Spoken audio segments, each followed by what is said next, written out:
Chocolate के गोलगप्पे वाला भूत। मध्य प्रदेश से कुछ दूर एक छोटा सा खूबसूरत पालमपुर गांव था। वहाँ छोटी छोटी नदियाँ थी, तरह तरह के पहाड़ थे और प्रकृति का बहुत खूबसूरत रूप यहाँ देखने को मिलता था।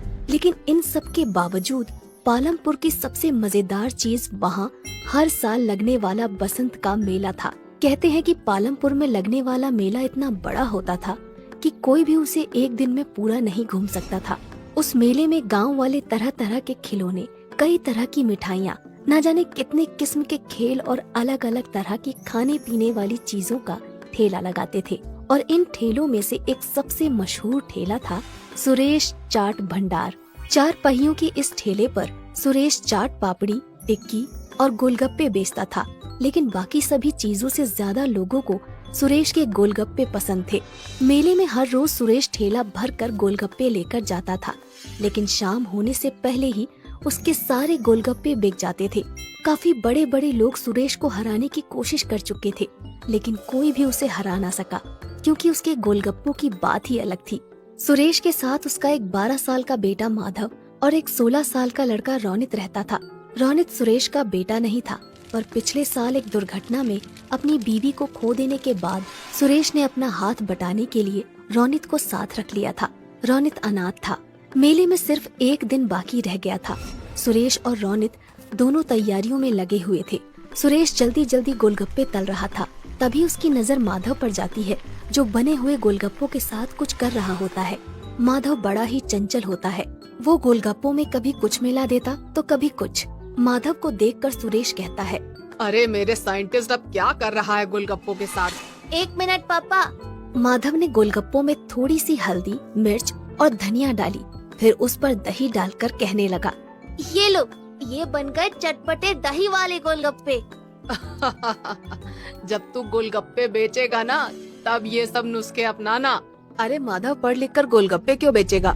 क्यों, क्या खराबी है? काम इंसान को छोटा बड़ा नहीं बनाता, बल्कि इंसान काम को छोटा बड़ा बनाता है।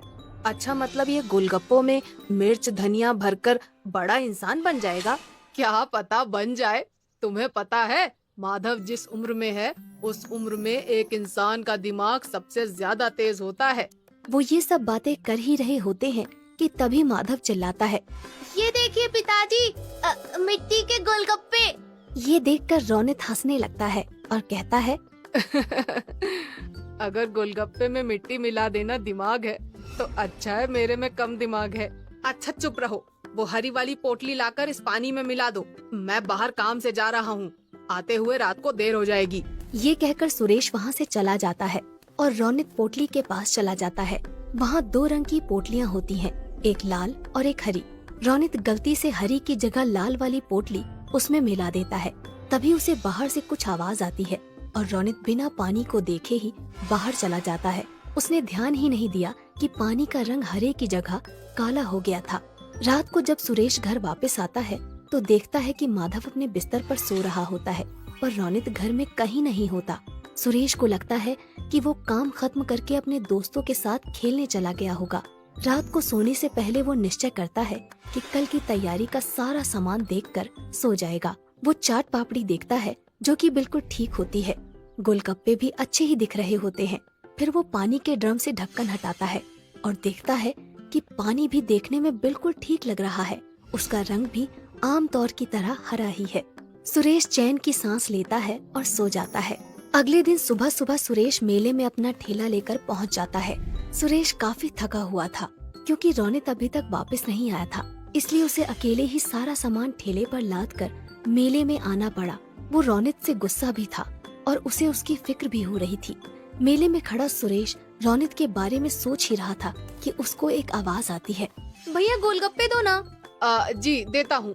भैया जैसे पिछली बार खिलाए थे ना, तीखे वाले, वैसे ही देना। सुरेश ने उन्हें गोलगप्पे खिलाए। गोलगप्पे मुंह में रखते ही लड़की ने वापस बाहर निकाल दिया और कहा, ये क्या वाहियात गोलगप्पे हैं। सुरेश चौंक गया। लड़की ये कहकर वहाँ से चली गई और सुरेश ने एक गोलगप्पे में पानी भरकर अपने मुंह में रखा। उसने फौरन उसे बाहर निकाल दिया, क्योंकि गोलगप्पे का स्वाद सचमुच बहुत खराब था। जल्द ही ये खबर पूरे मेले में फैल गई और कोई भी सुरेश से गोलगप्पे लेने नहीं आया। शाम तक एक भी गोलगप्पा नहीं बिका। और परेशान होकर सुरेश वापस जाने लगा। वो अपना ठेला खींचता है और वापस जा रहा था कि उसने देखा कि मेले में एक नई दुकान लगी है जहाँ काफी भीड़ है। उसने पास जाकर देखा तो एक नई कंपनी गोलगप्पे बेच रही थी और लोगों की भीड़ वो गोलगप्पे खा रही थी। सुरेश इधर उधर नजर दौड़ा ही रहा था कि उसने देखा कि गोलगप्पे रौनित बेच रहा था। सुरेश समझ गया कि ये वही कंपनी है जो सुरेश को काम पर रखना चाहती थी, पर सुरेश के मना कर देने पर उन्होंने रौनित को पटाकर उसका काम खराब कर दिया। सुरेश कुछ नहीं बोला, उसने अपना ठेला लिया और चलने लगा।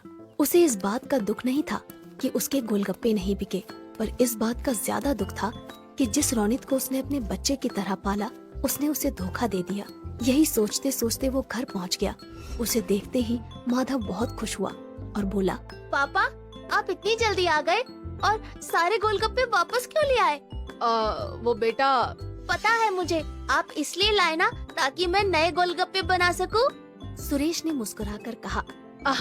हाँ बेटा, जाओ नए गोलगप्पे बनाओ। ये सुनकर माधव खुश हो गया और कुछ गोलगप्पे लेकर वहाँ से चला गया। सुरेश वहीं बैठकर सोचने लगा कि कैसे अपने गोलगप्पे बेचने का काम दोबारा से शुरू करे।